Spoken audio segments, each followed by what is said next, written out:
Bom dia, amigos! Hoje a gente tá no 4º episódio da série O Nome do Vento. Estamos eu, Jordana e Letícia para avaliar o livro. Finalmente estamos juntas e finalmente vamos gravar esse episódio depois de 2 semanas. Quase 3. 5 DRs. E a cachorra lambendo o microfone. Agora vamos começar. Você vai querer... A gente vai falar do capítulo 30 ao 43. Você já fez alguns dias atrás um vídeo. Um vídeo não, gente. Um áudio sobre as generalidades. Você vai querer falar alguma coisa em específico agora? Não. Antes de a gente entrar direto nos capítulos ou não? Não. Não, né? Beleza, então. Então a gente vai começar com o capítulo 30. O capítulo 30... que chama Restauração. Um título bem sugestivo, já que ele vai restaurar a partir daí sua dignidade, restaurar a partir daí seu sonho de ir para a faculdade, né? Para a universidade. Então, Restauração é o nome da loja que ele vai tentar penhorar, o livro que o Ben deu para ele, que é o livro Retórica e Lógica, certo? Certo. Então, ele vai tentar fazer essa penhora. E, a princípio, o vendedor vai ficar meio desconfiado dele, vai oferecer preços baixos para esse livro. Mas ele, percebendo a insistência do menino, falou assim, não, então eu penhoro aí por 2 talentos e você assina aqui esse recibo. O Quoth pede o recibo, na verdade, né? Porque ele queria a possibilidade de recompra do livro. Exatamente. Que era um livro especial pra ele, né? Era a última coisa que ele tinha do passado. Do passado dele, sim. Né? Então, ele sou muito solicitativo por esse recibo. O cara fala assim, então tá, né? Então ele foi escrever uma coisa assim. Eu abaixo, assinado, atesto por esse documento que não sei ler nem escrever. E deu pro coach. O coach percebeu assim, mano, né? Ele só respondeu, só deu uma assinadinha assim com 2 Ds, DD. Aí o cara perguntou, o que quer dizer esse DD, né? Falei assim, a derrogação, que eu tô anulando esse contrato, e decrepitação, que é um jeito que se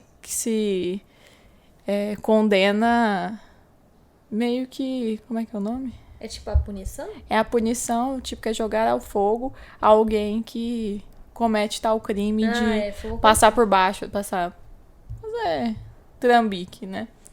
Aí o vendedor fica assim, assustado com a inteligência do moço. E o coach, você tem que lembrar que ele é um menino de 15 anos, mendigo, né? Sim. Todo sujo, não dá nem pra ver a cara dele direito de tanta sujeira, vestindo trapos. Mas ele percebeu que ele realmente tinha uma coisa em especial. E por conta disso, ele falou, não, então você faz mesmo o seu recibo aí. Aí o coach escreve, eu, abaixo assinado, concordo em devolver o exemplar do livro Retórica Lógica com a dedicatória para coach ao portador dessa nota em troca de 2 vinténs de prata. Ou seja, ele vende, né, por 2 talentos de prata e ele diz que vai recomprar com 2 vinténs de prata, que é um valor bem abaixo. Por quê? Por quê, Jordana? Porque ele é mala. Foi uma ótima resposta. Não, é porque eu sou invocada com essas coisas, né, nos trem de generalidades, porque vintém é uma moeda da República, e talento é uma moeda da Ceáldica, que é universal. E você rindo. Porque ele é mala, eu acho que foi uma resposta mais adequada. Assim, não. Sim, isso faz sentido. Ele foi mala justamente por ele ter colocado no recibo um pagamento de uma moeda bem menor. Inferior, né? E aí, o moço da loja é tão gente boa com ele, falou assim, tá, boa sorte nessa peregrinagem, né, e tal, que o coach ficou meio sem graça por ter roubado 2 penas. Aí, como não tinha um jeito certo de devolver essas penas, ele foi e roubou um tinteiro. Sim. E assim... Exato. terminamos o capítulo da restauração e vamos para o capítulo 31, a natureza da nobreza. Certo? Certo. Então, ele com esses 2 talentos de prata, sim. ele vai começar a jornada dele, né? E que jeito melhor de se começar uma jornada do que comendo? Ele vai na estalagem, come lá seu café da manhã, mas ele percebeu que atraía muitos olhares ainda de, talvez, repulsa, né? Talvez um pouco de, o que esse menino tá fazendo aqui? Aí, ele pensa, eu preciso de um banho. Sim. Né? E ele negocia com o rapaz da estalagem um banho. Foi negociado de lavar a lareira, e tomar banho e depois lavar os pratos, porque ele estava tão imundo que não podia encostar nos pratos naquela situação antes. Sim, assim, eu gosto de lembrar que, igual eu falei no capítulo no episódio de generalidades semana passada, que o Quoth, ele adquire esse senso tarbean dele, né? Então, principalmente com o dinheiro, ele tá com a bolsinha cheia, né? Ele tem 2 talentos de prata. Mas para poupar, quanto mais ele conseguir poupar esses 2 talentos, melhor, porque a gente vai ver mais pra frente que o Quoth, ele não tem ninguém além dele mesmo. Então, ele não se pode dar ao luxo de errar. Ele não se pode dar ao luxo de gastar em vão as coisas. Então, tudo que o Quoth, em relação ao dinheiro, ele é bem comedido. Porque ele sabe que ele não tem um pai, uma mãe a quem recorrer, ao Ben não tem mais a quem recorrer. Ele não tem ninguém a quem ele recorrer. Então, esse senso de estou sozinho, portanto, eu tenho que ser bem realista quanto à minha situação, faz com que ele negocie o banho e a comida, não por dinheiro, mas colocando-se disposto aos serviços da taberna, né, que ele foi. Aí o que acontece? Ele vai, toma o banho, se esfrega o máximo que consegue. E aí, terminado o banho, ele percebe, nossa, eu tenho traços finos, eu tenho traços de nobre. Até o meu cabelo eu tinha esquecido que era ruivo, porque tava preto de sujeira. E o tamanho dele, na verdade, está um tamanho que é usado com cortes da moda hoje em dia da nobreza.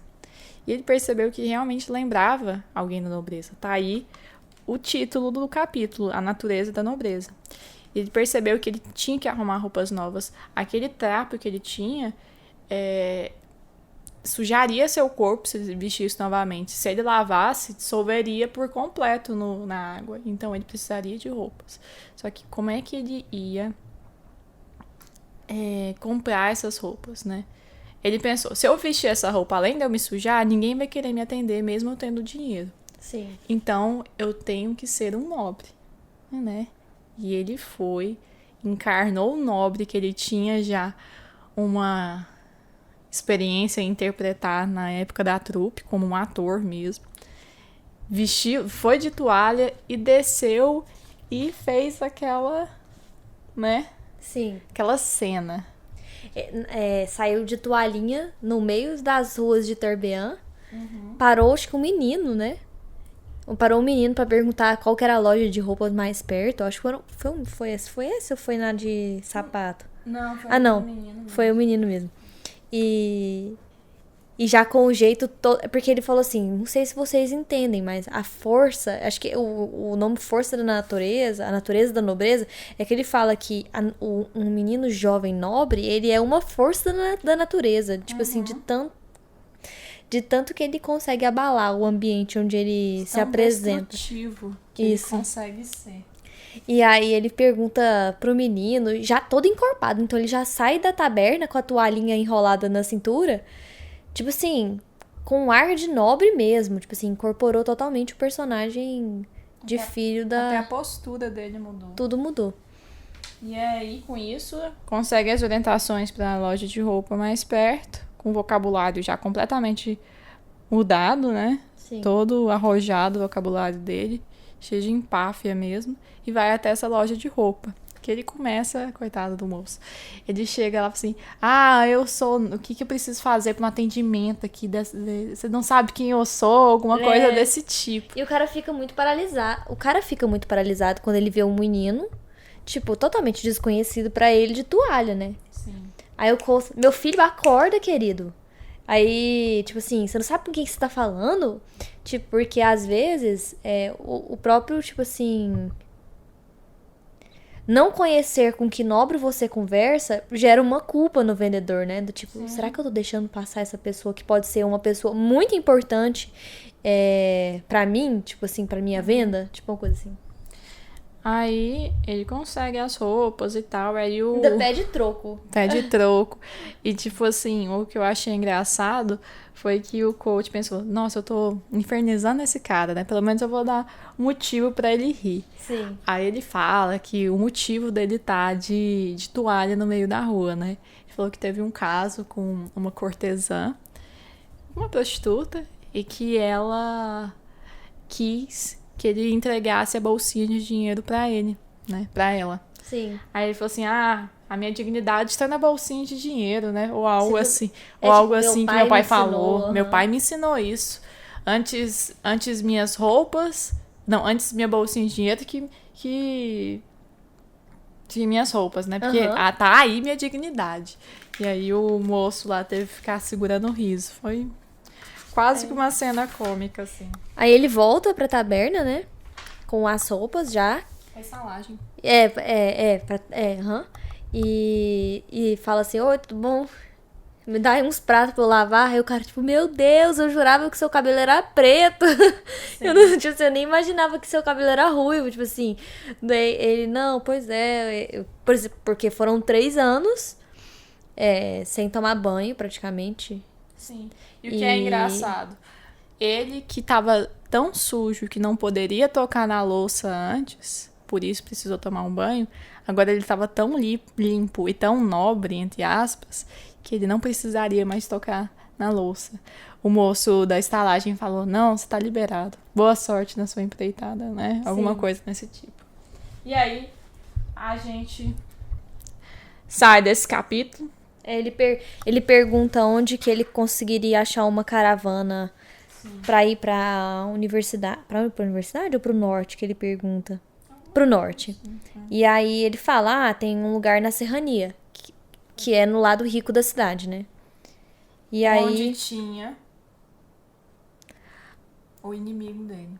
Não, o pai que não fica na serrania. Ele fica perto das docas, né? Fica na beira-mar. Ah, A o problema serrania da serrania é que ele era a foi pobreza mesmo. Era a própria pobreza dele. contrastada com aquele ambiente de gente rica que realmente era brutal contra ele. Ele era uma praga lá, né? Ok. Então, o capítulo 32 começa de nome Cobres, Calçados e Coletividades. Então tá. Então ele tá andando na serrania, ainda muito apreensivo, porque a gente tem que lembrar que lá ele levou... apanhou muito, quase morreu lá. Então, assim, ele ainda era muito desconfiado porque ele se sentia ainda aquele menino mendigo ainda, né? Mendigos não eram bem-vindos. Tipo, não tinha mendigos na serrania. Não. E não era porque todo mundo lá é rico, não, porque os mendigos eram escorraçados de lá. Na força mesmo. Então, o que aconteceu? Ele ainda muito medroso, com a sensação de que todo mundo tava o seguindo. Vez ou outra, ele se escondia numa viela e coração... Com medo de estar sendo perseguido mesmo. Exatamente. E numa desses momentos, ao ver um guarda, ele entra de supetão, assim, numa loja. Sim. Que depois ele vai perceber que é uma loja de sapatos. E o senhorzinho da loja de sapatos, o dono, ele dá uma risadinha, assim, eu acho que você tá precisando de sapato, né? Porque a gente nem tem noção disso, mas o coach tava descalço esse tempo todo. Na verdade, ele sempre esteve descalço. Sim, eu acho engraçado, eu gosto muito desse capítulo. Então, primeiro porque o cara que vende sapato pra ele é um senhor maravilhoso. Segundo que eu acho que daqueles detalhes que o Patrick coloca, né? Que ele fala assim, nossa, eu agradeço tanto por a gente estar num... Não sei se ele fala... tipo assim, que não tava chovendo, porque eu podia andar descalço pelas ruas e só tinha poeira no meu pé. Então, se tivesse chovido, o meu pé estaria, tipo assim, todo sujo. Amassado. Isso. Amacento. E esse senhor teve um diálogo bem legal. Nossa, ele falou assim, ó... Mais ou menos, né? Porque eu tô sem... Acho que compensa ler. Então leia. Ele, a primeiro momento, ele sempre foi muito educado com o Colt, né? Sempre. Porque o Colt entrou na loja fugindo. Ele tipo assim, fugindo de uma falsa percepção de perseguição, né? E quando ele entra ao acaso na loja, o atendente, que é o dono da loja, ele fala, igual a Jordana falou, acho que você precisa de sapatos, né? Ele tipo assim, porque ele tava descalço e tal, né? Enfim. Aí, o Colt se senta, né? E aí ele vai tirar as medidas dos pés do Colt. Aí começa um diálogo seguinte. Pode-se dizer muito sobre uma pessoa por seus pés. Há homens que entram aqui sorridentes, às gargalhadas, de sapatos bem limpos e escovados e meias cheias de talco. Mas quando tiram os sapatos, os pés têm um cheiro pavoroso. São pessoas que escondem coisas, têm segredos mal cheirosos e procuram ocultá-los, assim como tentam esconder os pés. Mas nunca funciona. A única maneira de impedir que os pés cheirem mal é arejá-los um pouco.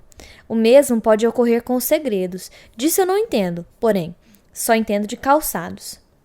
Alguns desses rapazes da corte chegam abanando o rosto e reclamando da última tragédia, mas têm pés todos rosados e macios. Logo se vê que nunca foram a lugar nenhum sozinhos. Percebe-se que nunca foram realmente feridos. Já você, prosseguiu, tem solas velhas para um mocinho tão jovem. Cicatrizes, calos, pés como esses poderiam correr descalços pelas pedras o dia inteiro sem precisar de sapatos. Só há um modo de um menino da sua idade ficar com pés assim. E aí, no fim do discurso dele, ele já tinha um sapato ótimo pro Colt, né? Sim, só que seria um absurdo de caro. E o vendedor sabia disso. Sim. Aí ele pegou um sapato usado, colocou no pé do Colt, falou, esse é o sapato do meu filho, né? Cujas medidas eram perfeitas. Ele fala, era o sapato do meu filho, né? O que fica, às vezes, pode ficar verdade. subentendido que eu não sei se o filho dele faleceu, né? Aí ele percebe, assim, até um conforto maior por um sapato com couro usado, né? Então ele fala, eu não vendo sapatos usados, então esse fica de graça pra você. Não, ele foi um diálogo, tipo assim, ele diz que ele calça o sapato, e aí o Colt pergunta, e esse? Tipo, quanto que ele fica? Ele ficou perfeito pra mim. Eu não vendo sapatos usados, e aí o cara mesmo já vira de costas e vai embora. Tipo assim, Sim. Pode ir embora, tô deixando você ir embora com esse sapato. Aí o Colt, ele fica muito agradecido, assim, mas ele percebeu que a coisa certa é retribuir generosidade com generosidade. Sim, entendi. E deixa um vintém de cobre. Iota de cobre. Uma iota de cobre. E ele chega à caravana. A caravana, ele olhou 3 caravanas antes, mas no final ele fechou negócio com uma caravana do Roente, né? Roente, que ele era casado com a Rita e tinha uma filha que eles andavam nessa mesma carroça, sei lá. Tinha uma filha? Tinha. E, inclusive, o Roente, ele é super sério, ele só não mexe com a minha filha. Essa é uma das regras principais. Não é filha dele. A Dena? Não é outra, não fala o nome dela, não. Aí... Não, ele fala a menina é a Dena. Eles não têm filho, não.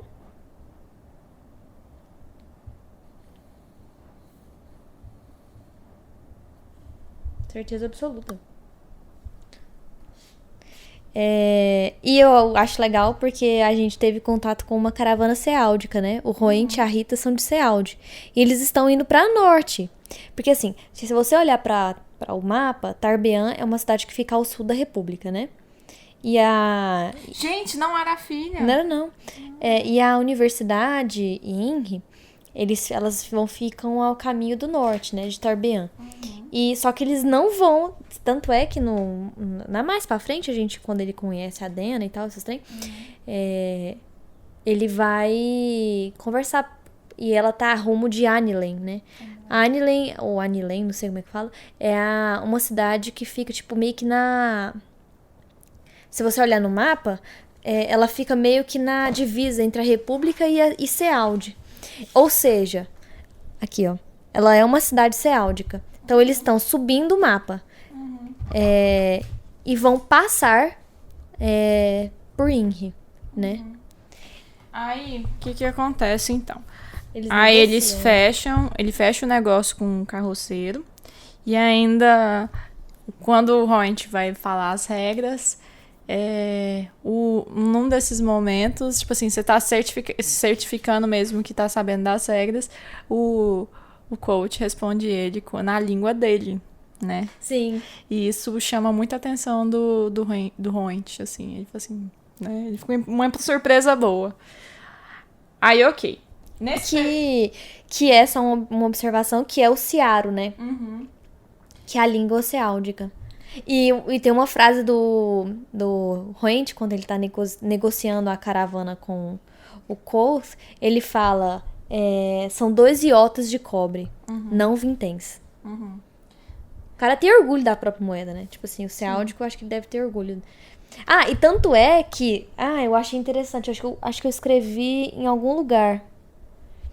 Eu não sei se foi por aqui. Mas que antes do Koth partir, acho que é nesse episódio ainda.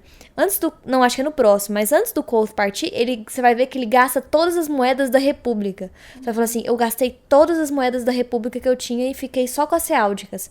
Porque eu sei que na universidade, as que vale são as moedas ceáldicas. Mas antes disso, sim. Chegando talvez no momento... Se bem que esse capítulo é bem bom. No primeiro ou no segundo momento mais emocionante do capítulo, que é a despedida do coach com o Traps. Traps, que era talvez a coisa mais próxima de família e de casa, de lar mesmo, que ele tinha em Tarbean, que ele tinha na vida, na verdade, né? Que ele teve nesses 3 anos, né? Exatamente.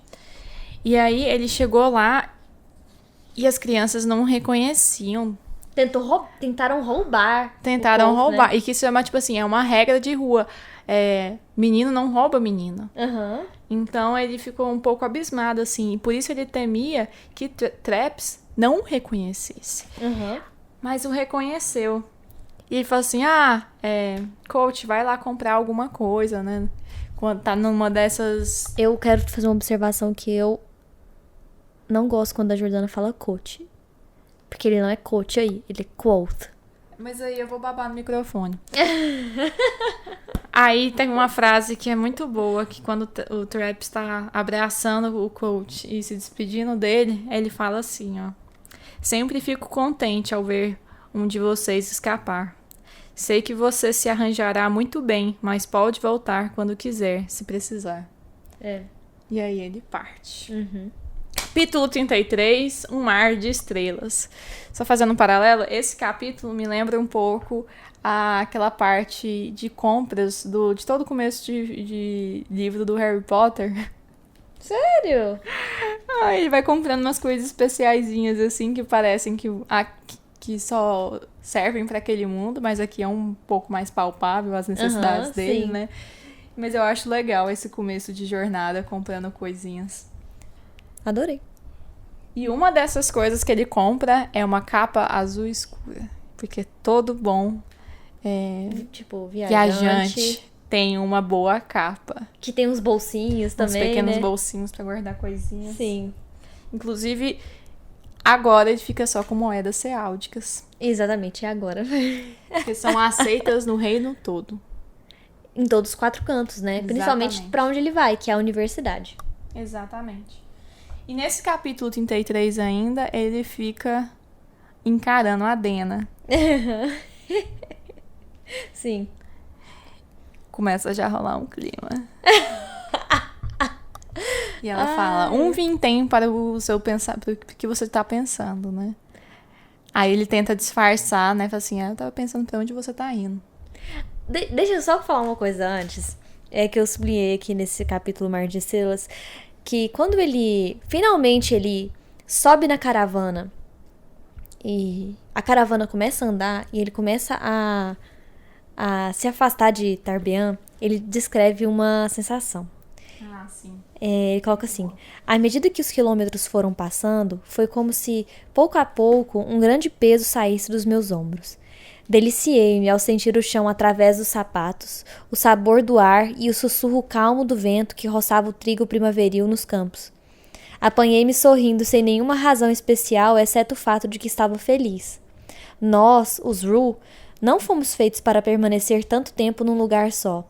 Respirei fundo e por pouco não soltei uma gargalhada. Ai, foi muito bom. Sim. É que nem meu pai, ele. Rueiro. Eu adorei! Rueiro. Gostei. Aí, vamos falar aqui só porque eu já li o livro todo. Não, Spoiler. não, sem spoiler. A frase que ele fala pra ela é: estava pensando no que faz aqui. Pronto. Ah, tá. Aí depois começa a rolar um clima entre eles, mais ou menos. Ele fica embasbacado. É a pela coisa Dena. mais linda que ele via em anos. Sim. E ele fala isso. E ela é uma menina muito astuta também, né? Sim. Tipo assim, você vê que ela é viajante também. Ela tem um passado Obscuro, que nem o dele. Que nem o dele. Que eles não entram em detalhes assim. Exato. Um respeita o outro, porque talvez um esteja vivendo coisa semelhante que o outro. Sim, tipo assim. Exatamente. Eles interagem de uma forma muito legal, mas sem tocar no passado, né? De ambos. Exatamente. Só pra falar, ela tem 1 ano a mais que ele, 16 anos, aparentemente. Tinha aparência, aham. E realmente, assim, a gente consegue sentir desabrochando nessa viagem há uma parte mais humana do coach. Ele vai... Ele que parece um pouco um porco-espinho, porque ele recebeu tanta porrada mesmo, né, na vida interbiana, ele vai começando a interagir com outras pessoas e começando a desenvolver essa parte. Inclusive a parte do amor. Porque se não foi amor do que ele sentiu pela Dena, talvez algo não tão profundo, foi uma coisa que... Foi um ensaio pra isso, né? Ah, sim. E foi engraçado o primeiro diálogo, né? Porque ela pergunta, tipo assim, um vintém pelos seus pensamentos, uma coisa assim. Aí ele pergunta o que ela tava... eu tava pensando o que você tá fazendo aqui. Aí ela falou, eu também queria saber. Eu adoro. Bem-vindo ao clube. Se você, tipo assim, se você descobrir, você me fala. Tipo assim, ela é muito peculiar. Tipo assim, eu acho que eu tô indo pra Anilen, mas... Tipo assim, não é uma certeza no meu coração, né? Sim. E talvez nisso ela seja mais madura que ele. É verdade. Não sei se é maturidade ou não, mas é uma coisa humana. E isso foi no primeiro encontro. Aí no segundo dia ele passa o dia todo com ela. Sim. Eles uma corte vão... meio desajeitada, mas que os dois ficam lá o tempo todo juntos. Sim, e ele e ele é muito... Ele não sufoca muito a Dena, né? Tipo assim, mesmo mais pra frente a gente vai ver, mesmo quando ele quer vê-la e ela tá com atenção com outra pessoa, ele é muito orgulhoso pra mostrar também que... Sim. E ele até pensa por um momento, quando eles ficam tarde da madrugada, olhando o céu estrelado, por isso que é um mar de estrelas, né? Eles ficam num... É porque eles passam até a madrugada conversando, né? Sim. E aí eles vão pra um lugar, tipo um laguinho, Uhum. no meio de uma... Como é que eles falam? Tem um nome. Uma clareira, tipo uma clareira. E tem tipo um marco do percurso tombado por sobre as águas. Tipo, metade na terra, metade no lago. E aí eles ficam sentados nesse marco do percurso conversando. Sim. Até madrugada. E aí ele percebe que ele quer muito ficar com ela. É muito engraçado. É né? muito intenso isso, Muito mas ao intenso. mesmo tempo ele fica pensando, gente, o que eu tenho pra oferecer pra ela? Sim. Eu tô no meio de um caminho que talvez seja só meu, não dá pra eu levar ela agora. E que garantia eu vou dar pra ela? Sim. Qualquer coisa que eu falar agora vai ser muito infantil, muito sem rumo, sabe? E aí os dois ficam só olhando as estrelas e assim acaba a noite. E é basicamente isso nesse capítulo. Nos alongamos um pouco, mas é porque é legal esses contos. Eu gostei da interação dos dois. Capítulo 34. Eu também gostei muito desse capítulo. Ah, sim. Ainda por aprender. Josh, não sei se é assim. Josn. Surge na caravana. Josn parece que ele é um artista, né? Um menestrel, alguma coisa assim. E ele todo E também tá indo pra Anilen, né? E também tá indo pra Anilen. Todo charmoso, todo cheio das... né, dos barulhos que a gente vai ver, dele barulhando a Dena. E ele chega na caravana e se junta à viagem. Logo que o coach acorda, ele percebe que ele e a Dena estão lá de conversar, né? Só que o Josh, sei lá, ele é muito mais direto. Tipo, você podia ser uma das minhas esposas. Ele é bem direto mesmo. E aí o coach, ele fica muito revoltado. Fica ardendo de ciúme o dia todo, né? Emburrado e tal. E aí... E, assim, e vírgula, embora agisse com um ar desinteressado, né? Então, tipo assim, ele é muito orgulhoso pra demonstrar pra ela que ele tá sendo afetado por aquele tipo de comportamento, né? Sim. No final do dia, de noite, ao redor da fogueira, o Josh, ele pega o seu alaúde. Aí o bicho pega, né, mulher? Aí o coach, ele, novamente, olhando com um pouco de inveja e também de dor mesmo, porque isso lembrou da época dos pais dele. Ele vê ele tocando, você até que não toca mal não, mas, né? Tipo, ele viu ele tirando o alaúde de dentro de um... Tipo, de dentro de uma coisa lá, tipo, de um porta-alaúde, sei lá. E ele fala o seguinte: aquela visão fez meu coração revirar dentro do peito. Sim. Porque a música é uma coisa muito importante pro Quoth. E é engraçado a gente lembrar o seguinte: no primeiro capítulo, que é o epílogo, o prólogo, é um silêncio em 3 partes, né? E ele frisa que o Quoth não canta, né? Né? Então a música no Quoth da pousada Marco do Percurso, ela é completamente assim, desaparecida. Não existe música pro Quoth do presente. E nesse Quoth da história, a gente vê o tanto que a música tem um papel sentimental imenso pra ele. Sim. E outra coisa, aproveitando aqui, ele está indo pra Inri, né? Eu não sei se você lembra, mas quando ele tava na pousada Marco do Percurso e chegou aquela caravana toda barulhenta e um menino loiro reconheceu ele falou o seguinte: eu reconheço você é o Quoth sem sangue. Eu vi você cantar em Inri. Você lembra disso? Então Inri não é uma cidade que a gente tá escutando a primeira vez no livro. É a segunda vez que a gente escuta falar de Inri. Simbora. Aí, ele pede pra dar uma olhada no alaúde do moço. Sim. O moço não gosta muito bem, porque, tipo, nenhum músico gosta de dar o seu instrumento pro outro, tipo, pedir pra beijar a esposa dele, segundo o coach. E aí ele entrega esse alaúde e o coach começa a tocar. Ele começa a tocar com aquela profundidade que ele aprendeu quando ele tava... nos primeiros dias pós-assassinato dos pais na floresta, né?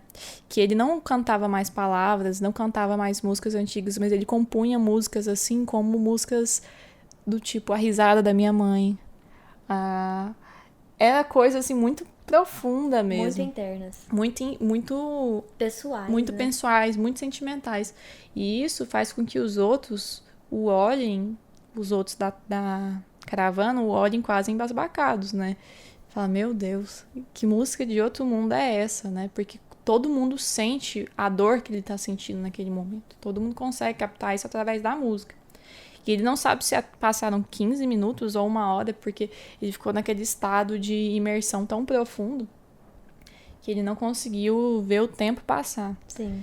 E isso ele sentiu romper nele toda aquela couraça mesmo, aquilo de ruim que ele teve que aprender em Tarbean para sobreviver.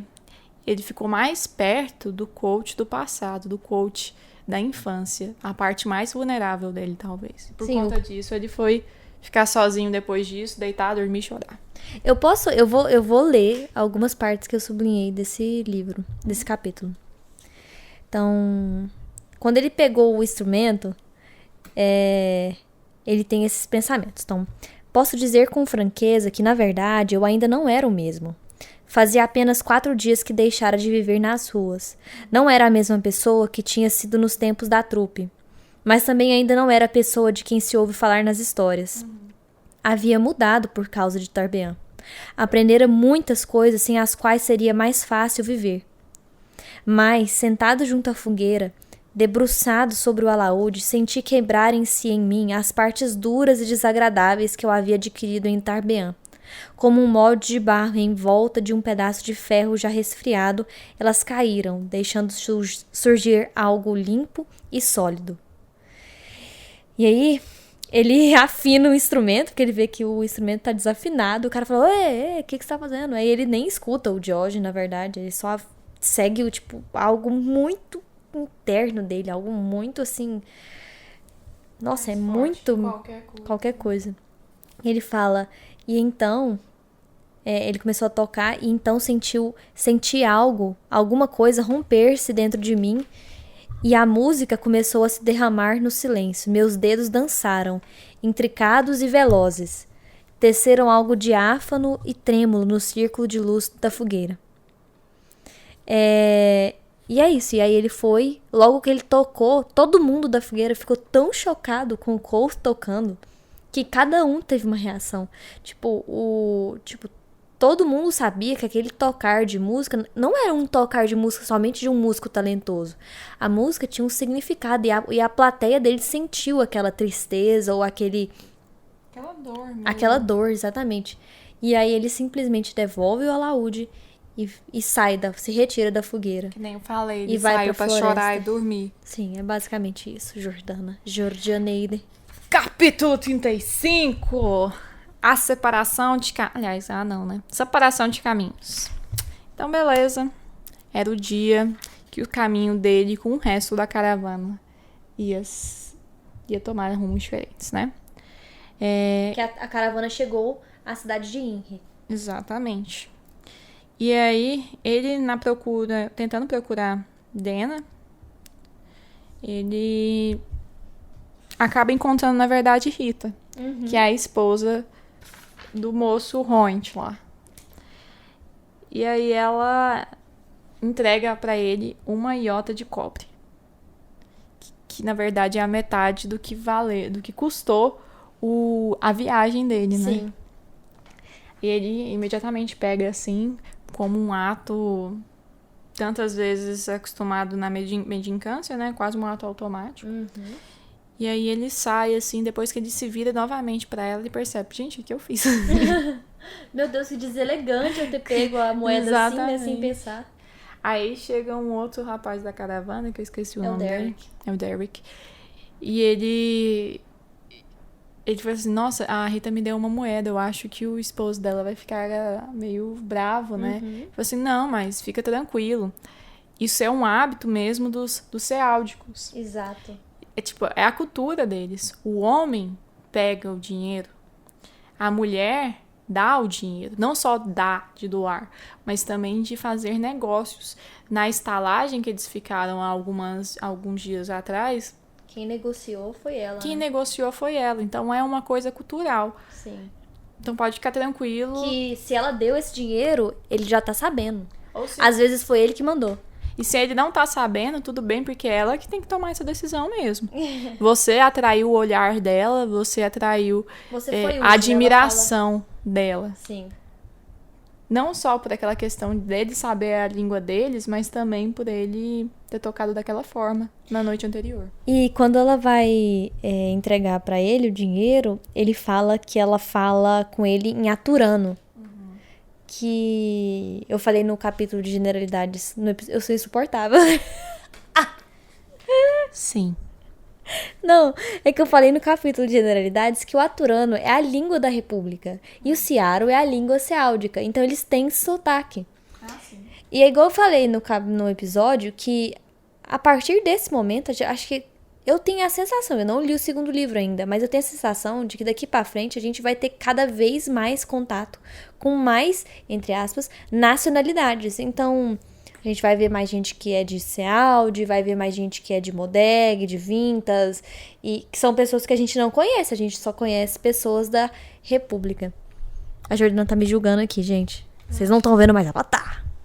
Não. Ei, Jordana. Eu nem tô achando chato. Aí... Chata. Aí, nesse outro momento, quando ele ganha a moedinha e tal, ele continuando procurando Dena, quase desistindo, ele olha pra trás, tá a Dena, né? Sim. E ele sentia aquela vibe de despedida que ele já estava acostumado a sentir em tantos anos de estrada na trupe, né? Ele tinha a sensação que realmente ele não mais haveria, mas mesmo assim eles prometeram um para o outro que eles procurariam um ao outro. Sim.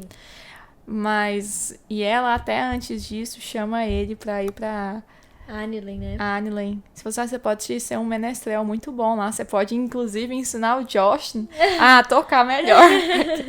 Ele concordou. Eu achei muito audácia dessa serpente. Mas, por fim, eles se separam. Sim. Ele quase desiste de tudo que ele planejou da universidade pra ir com ela, né? Exatamente. Por um momento, ele quase desistiu de tudo. Exatamente. Capítulo 36. Menos talento. Ai, eu adoro esse capítulo. Vai, Jordana. Isso mesmo. Aí, então, menos talentos, né? Chegando na cidade... Aime, como é que é? Inri. Chegando na cidade lá, ele saiu... A primeira coisa que ele saiu à caça foi do arquivo. 10 vezes 10 mil livros. Era isso que ele tinha na cabeça. Ele queria respostas para as perguntas que eram inúmeras, começando... por perguntas sobre o Chandriano e sobre os Amir. Ele queria saber o quanto a história do Scarpe seria verdade, né? Então, ele foi seguindo a descrição, ele foi seguindo a cidadezinha, né? A universidade ficava no centro dessa cidadezinha. E eu adorei a descrição dessa cidadezinha. Tinha lá tudo que uma universidade precisaria, né? Vidreiros, boticários, oficinas de encardenação, muitos bordéis e inúmeras tabernas. Inclusive, nas tabernas tinha as plaquinhas. Proibido fazer simpatia. Uhum. Eu adorei essa descrição. Isso me faz lembrar um pouco de faculdade, que perto dos campos tem um monte de bar, inclusive bares chamados bibliotecas. Sim. Onde você tá, meu filho? Eu tô na biblioteca aqui. Não, também tem bar aqui que chama pamonharia. É verdade. Onde você tá, meu filho? Tô na pamonharia. Sou um anjo. Apesar que não agora, porque estamos na pandemia, né? Mas, assim, já aconteceu. Aí... Comigo, não. Nem comigo, eu sou um anjo. Aí, ele chega finalmente ao arquivo, né? Baseado nas descrições do bem. De um prédio, né? Ele é um prédio cinzento, sem janela. Grande, enorme, gigantesco, né? E aí ele chega lá e dá de cara com, bibliotecário? Não sei. É o meio que o secretário lá da entrada, né? Sim. O porteiro. Que era um jovem cealdo, muito branco, de um cealdo puro. Ele falou que é uma etnia que é novamente introduzida aqui, né? Que ele era branco, com cabelo bem preto, sobrancelhas espessas. Ele não falou que era branco, não. Falou. Mas falou em outro momento. Mas ele era branco de cabelo bem escuro. E com uma fala meio gutural, assim, que... Sim, do sotaque né? dele. E ele não deixou ele entrar no arquivo. Você não pode entrar no arquivo. Primeiro você tem que entrar na faculdade. Eu não tô vendo seu nome aqui. Assim, e como é que eu entro nessa faculdade? Eu falei, olha, é melhor você se apressar, porque as admissões terminam hoje e até tal horário, né? Ele tá quase no horário. Mas ele falou isso sem acreditar muito que o coach, ele tava lá pra entrar na faculdade. Muito jovem. Muito jovem. Mesmo o coach com 15 anos, não era a idade... O pessoal mais velho lá, a gente vai perceber que era no mínimo 2 anos mais velho que ele. Aí ele sai correndo, vai lá pra Cavos, né? Que era onde estavam sendo feitas as admissões. E isso a gente só vai saber ao longo da admissão dele. Mas ele chegou lá e ficou vendo as admissões dos outros pra se preparar também. Sim. Porque ele não é besta nem nada. Não, exatamente. Foi exatamente isso que a Jordana falou. Ele entrou no Cavos. Então, igual eu falei pra vocês, a universidade é um capítulo à parte. Dá pra gente fazer um interlúdio só sobre a universidade, Jordana. Porque, você vai ver que a universidade é um mundo. Sim. Gente, eu queria falar que enquanto eu falo, a Jordana abre o Instagram dela. Tô te expondo. Eu sei que eu falo sem graça, gente, mas não dorme enquanto eu tô falando, é importante. Vai, fala logo. E no meio, e ele consegue entrar no Cavos, tipo assim, de uma maneira super rasteira. Ele é sorrateira. Ele, tipo, ele entra como um mensageiro, depois ele sai abrindo fechaduras, e ele consegue assistir várias provas de admissão. Por quê? Porque se cobrava uma taxa. Toda admissão se cobra uma taxa para aquele bimestre. Uhum. Lembrando que o ano deles tem 8 meses, certo? 4 bimestres. Exatamente, são 4 bimestres. Então, ele tinha que ser excelentemente muito bom. Ele tinha que, tipo assim, arrasar. Tipo, ele tinha que ser o melhor da história daquela faculdade. Não, mas ele tinha que arrasar demais nessa prova. Porque ele não tinha muito dinheiro. Exatamente. Ele lembra do Ben falar que na faculdade ou você tem muita inteligência ou você tem muito dinheiro pra ficar se mantendo lá. Uhum. E aí ele vai pra prova. E a gente, igual o Jordano falou, a gente só descobre que ele burlou essas regras de assistir muitas respostas no meio da prova dele. Exatamente. Aí, como é que chega lá? Ele chegou lá, então, no Cavos, né? Tinha uma mesa de meia-lua com 9 professores. Todos eles acima de onde ele estava. Uhum. Eles eram os professores responsáveis pela prova de admissão. Estavam conversando entre si quando, de repente, vem aquele menino chegar. Menino mesmo. E aí o reitor fala, o que você quer, né, menino? Eu vim aqui pra prova de admissão. E meio incrédulos, assim, eles falaram, então cadê sua carta, né, de recomendação? Uhum. Falei assim, eu não tenho uma carta de e antes eles falaram da carta de recomendação, eles falam assim, você sabe que você tem que continuar seus estudos e não começá-los, né? Sim. Adorei essa parte também. Sim, tipo assim, você é um moleque, né? Assim, não, mas eu já recebi aula de um arcanista aqui, o Ben. Então, cadê sua carta de admissão? Eu não tenho. Não, mas a gente precisa de uma carta de admissão. Mas não basta eu falar que eu domino tal e tal conhecimento. Falei assim, não, a gente precisa ter uma prova de que você teve aula mesmo com esse arcano. Falei assim, eu tenho tal livro, né? Tem uma dedicatória pra mim nesse livro. Exatamente. Então, aí eles, ótimo, cadê esse livro? Tá penhorado, moço. Assim, oh meu Deus, né? Oh, meu Cristo. Aí o Lauren, que a gente vai saber mais tarde quem dia é certinho, fala, não, eu posso pegar esse livro, porque eu tô indo lá pra Tarbean daqui a uns dias, eu posso pegar esse livro. Assim, não, então tá. Então, essa parte, então a gente tá meio resolvido. Então vamos começar as perguntas. É basicamente isso. Sim. Né? Aí, acho que não começa a gente falar das perguntas em si. Foram várias mas eu quero descrever a mesa. Então descreve. É uma mesa em meia-lua, como eu falei, com 9 professores. No meio tem o reitor, que a gente vai descobrir posteriormente, que ele é o Erma. E ele é o linguista mor. Depois, nessa seguinte ordem, foram feitas as perguntas desses seguintes mestres. Tem o mestre Bardeur, acho que é Brandeur, que é o aritmético mor. O mestre Ariel. Vai ser uma porcaria agora os nomes, viu, gente? Que é o fisiopata mor. O mestre Lauren, que é o arquivista mor. Que é o que se oferece. A gente vai ver que o arquivista mor é o que toma conta do arquivo. E o arquivo é um local de livros. É a biblioteca, né? Então, tipo assim, nada mais justo ser ele quem vai pegar o livro do Quoth, né? Exatamente. O mestre Mandrag, que é o alquimista mor. O mestre Kilvin, o artífice mor. O mestre Elxadal, que é o simpatista mor. Inclusive, ele é todo mais jovial, assim, né? Meio TDAH. O mestre Remy, que é o próprio demônio, também conhecido como retórico mor. O mestre Elodin, que é o nomeador mor. Eu acho que você tá confundindo com o Elodin. Que é o jovem, né? Meio TDAH. Ele é muito jovem. Ele é o mais jovem de todos. E ele faz as perguntas mais estranhas do Quoth. Tipo assim, quais são as 7 palavras que vão fazer uma mulher se apaixonar por você? Exatamente. E aí o Quoth, eu não sei. E aí ele só fala, elas existem. muito bom. doido, ele é doidinho. E sai fala isso rindo, né? Ele é muito doido, esse cara. Ok, passou pelas admissões, fizeram as perguntas. Foram muitas perguntas, cara. Foram. Tipo, de anatomia, de simpatia, de história, matemática. Cada um com a Nossa. sua especialidade, assim, cada um fez sua pergunta. Só que, assim, foram perguntas ainda mais capciosas que fizeram a outros alunos, porque eles perceberam que eles tinham ali alguém diferente, alguém Eu privilegiado. posso ler um diálogo que ele tem com o Loren, com o Herman, que é o reitor? Fale-te! Segura aqui pra mim o microfone na minha boca.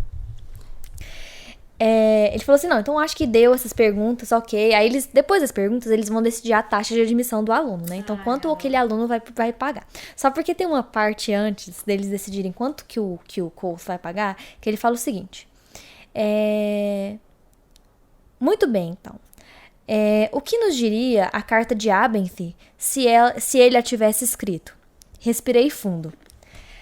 Aí ele fala assim, acho que ele falou assim. Ele diria que sei de cor as primeiras 90 conexões por simpatia, que sei fazer destilação dupla, titulação, calcificação, sublimação e soluções de precipitados, que sou versado em história, argumentação, diferentes gramáticas, medicina e geometria. O reitor fez o melhor que pôde para não aparentar que achava aquilo divertido. É uma lista e tanto. Tem certeza de que não esqueceu nada? Pensei um pouco. É provável que ele também mencionasse minha idade, senhor. Quantos anos você tem, menino? Quoth, senhor. Quoth. Um sorriso se insinuou em seu rosto. 15, senhor. Houve um leve burburinho, conforme cada um dos professores fazia um pequeno gesto, trocava olhares, levantava as sobrancelhas, revirava os olhos. Remy revirou os dele para cima. Só o reitor não fez nada. E exatamente de que maneira ele mencionaria a sua idade? Esbocei um leve sorriso. Ele insistiria em que os senhores a ignorassem. Eu amo. Aí, terminada a sabatina de perguntas, foram avaliar o quanto ele deveria pagar, né?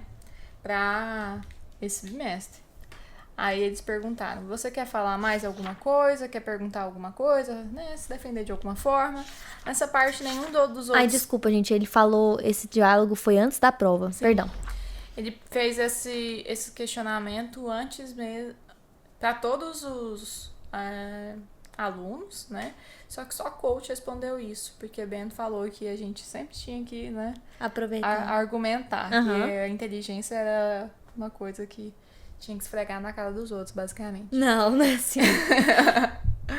E aí, o que aconteceu? Ele falou assim, então, eu acho que vocês tinham que me dar Ele fez 2 propostas, na verdade, né? Ou vocês cobram um valor muito baixo. E eu vou dar meus pulos. Tipo, eu vou trabalhar que nem um condenado pra tentar pagar isso e tentar continuar estudando. Ou vocês me pagam 3 talentos de prata. E eu vou ser o melhor estudante que vocês já viram. Exatamente. Na vida de vocês. E o pessoal fez aquele alvoroço, o quê? né? Tipo Isso assim, nunca antes na história dessa faculdade isso aconteceu. Universidade. Tanto faz. Que palhaçada é essa? Aí eles vão reunir, discussão fervorosa assim mesmo. E por fim, ele fala, não, então tá, né? Então você tá admitido com a taxa de menos 3 tal. Aí o coach, PQP, né? 3 tal, como é que eu vou conseguir pagar isso? E aí o Lauren chega pra ele, vai conversar qualquer coisa, e aí ele muito enfurecido assim mesmo, e fazendo grosseria com o Lauren mesmo. Porque ele comenta, tipo assim, você é filho do Arliden, dos Rue, né? Ele é do bardo. É aquele menestrel lá? E aí, tipo, ele se sente muito ofendido. Sim. O quê? Tipo assim, Só que o Lauren, ele é uma parede, né? Sim. Ele é inclusive, a parede é um eufemismo pro Lauren. Ele não tem nenhum tipo de expressão. Sim. Nada dele, nenhuma expressão de tristeza, de abatimento, de raiva, de orgulho, nada. Ele é plácido, né? Tipo assim, ele é bem... Sim. Tipo, não tem. Ele não tem expressão. Mas depois, no finalzinho do capítulo, ele lê direito a taxa dele. Né? Aí o Lauren percebeu que, na verdade, entendeu o motivo do do coach tá tão enfurecido, né? É porque ele tinha entendido 3 tal, que seria a taxa de admissão dele. Mas, na verdade, ele pega um bilhete, assim, e entrega pro coach, que tá escrito, coach, período letivo de primavera, taxa escolar menos 3 tal. Ou seja, ele receberia esse valor. Caraca, né? Tipo... Capítulo 37. De olhos brilhantes. Nossa, ficou parecendo um coelhinho da Páscoa, né? Ok. De olhos brilhantes. Então, Lauren vai conduzir coach até a tesouraria. E o tesoureiro ficou, assim, né? Puto. Porque teve que dar um dinheiro e não receber. Isso nunca tinha acontecido antes. E depois, Lauren introduz o coach a Simon, que é um aluno e da universidade. E ele pede para que Simon... Acho que pode chamar de Simon. Simon. Eu gosto mais de ler ele de Simon. E Simon pede para que Simon mostre para ele as acomodações, mostre como é que ele vai ter que se inscrever nas matérias e tal. Ok, então ele deixa lá e vai começar a andar com Simon a partir de agora. Ele vai conhecer as instalações, conhece o rancho, conhece... O cercado. E aí ele percebe que ele teria que pagar pra morar. E ele fala, gente, eu tô acostumada a morar no relento, né? Que doidura é essa? Mas acaba conseguindo um muito bom negócio, que era, tipo...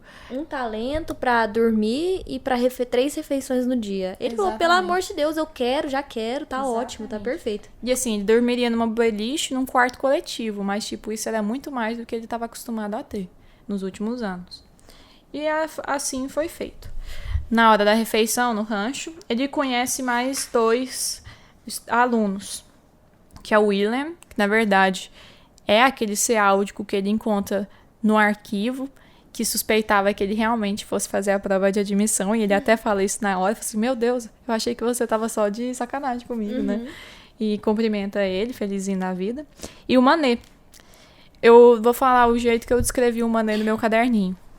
Ele é um estudante bipolar de 50 anos, que é um eterno Eli do arcano, ou seja, ele tá na fase mais baixa do arcano mesmo. Só que eu insisto em discordar, porque eu acho que a Jordana erra terrivelmente nesse julgamento do Mané, porque ele é muito inteligente. Ele fica dias tanto sem dormir. Ele é muito inteligente. Ele tá vivendo o sonho dele, que ele ama aquela universidade. Tanto é que da mesa toda, entre o Simon, o William e o Savoy, que entra depois... eles desconhecem a taxa escolar do Colt, né? Mas entre esses meninos, ele é o que tem a menor taxa de escolar. Significando que ele respondeu super bem as perguntas e que ele é um eterno Elir, mas voluntariamente. Ele falou assim, gente, vocês estão aí querendo pegar essas hierarquias só pra pagar a taxa mais alta. Mas, tipo assim, eu tô feliz aqui na minha posição. Eu queria fazer 2 colocações. Primeiro, ele tá estudando lá no mínimo 32 anos. Não, ele é bem velho. Segundo, nossa, se meu pai ouvir isso, meu pai tem mais de 50, ele é bem velho. Não, Segundo, assim, segundo é que eu esqueci. Pode continuar falando, Letícia. E a gente vai ter introduzido, então, os amiguinhos do Quoth, né? Tipo assim... a gente vai ver mais no futuro que eles vão ficar... São, tipo assim, o Sim... Que é o Simon, ele aproveita, já leva o cara pro cercado, depois pro rancho, pra lanchar no rancho, né? E aí eles conhecem os meninos, né? Que é o William, o Simon, o Mané, e depois entra o Savoy. Deixa eu falar do Savoy. O Savoy, ele me lembra muito aquela persona que coach atua, né? Sim, ele lembra. Naquela que ele se fingiu de nobre. Tal qual. Ele é um cara super arrogante que... Mas não particularmente mal, né? Não é mal, mas é porque ele tá tão acostumado com a riqueza, de ser tratado como superior, de estar no... Como é que é o nome do hotel dele? No Canto dos Pôneis, alguma coisa assim. Com os criados dele, quando ele tem que pagar a taxa de admissão dele, que é uma taxa muito alta. Altíssima. Por quê? Porque o pessoal... não gosta desse tipo de etnia lá, que eles são meio... Acho que por se acharem demais, eles taxam muito alto os filhos dos nobres. Sim. E como ele tinha essa empáfia toda, aí que o povo taxava muito mesmo. Aí tinha dele, é Modegano. E por si só parece que é um povo bem arrogante por natureza. E rico. E rico também. Eu queria tirar um tempo pra falar o seguinte. Eu não sei se foi nesse capítulo ou no próximo, ou nos próximos. Mas eu queria falar das nacionalidades. Porque cada um dessa mesa tem uma. É rápido, Jordana. É rápido. Deixa eu só concluir, então. Não. É rápido. Koth, da República. Simon, ele é de Atur. Sovoy, ele é de Modeg. E Willem é de Sealde. Pronto. Então era uma mesa recheada de nacionalidades diferentes. Verdade. E lembrando que o Sovoy é o mais rico da mesa. O Simon é o segundo. Então o Sovoy, que é o de Modeg, é o mais rico. Depois o Simon, ele é riquinho também. Que é de Atur. O restante tá ali. Pazé. Não, tá ali. Aí o que acontece? O Manet pergunta. E uma coisa que eu acho bem legal é quando o Sovoy sai da mesa, porque ele falou: o homem precisa comer seu trigo. Comer pão de trigo. Eu não admito comer esse pão de cevada. Aí saiu, né? Ele fala alguma coisa tipo assim: a religião de vocês é ruim, vocês são um povo ruim. Vocês são brutos, bárbaros. A religião de vocês é a assim língua também. É muito bruta, não tem nem a sofisticação pra falar mal de vocês mesmos com essa sua língua. Ele fala um trem mais ou menos assim. Aí ele sai da mesa e o Manet fica suando dele, né? E o Willem fala assim: não, calma, né? Deixa ele. Porque ele se identificava um pouco com essa questão, com essa dificuldade de ser estrangeiro na universidade. Porque ele sentia que realmente, às vezes, era um pouco olhado com outros olhos, né? Sim. Inferiorizado de alguma forma. Então ele se compadecia do Sovoy mesmo por ele ser um cretino. E aí o coach faz um comentário assim, né? Ele realmente teve até que vender os seus anéis, né? Aí o povo para assim pra ele e fala assim: mas como é que você sabe disso? Não, é porque tinha as marcas de bronzeado, né? Isso lembrou muito Sherlock Holmes. Temos aqui um Sherlock Holmes. Mais ou menos isso o Manet fala. Eu aposto que ele vai entrar no arcano em 3 bimestres.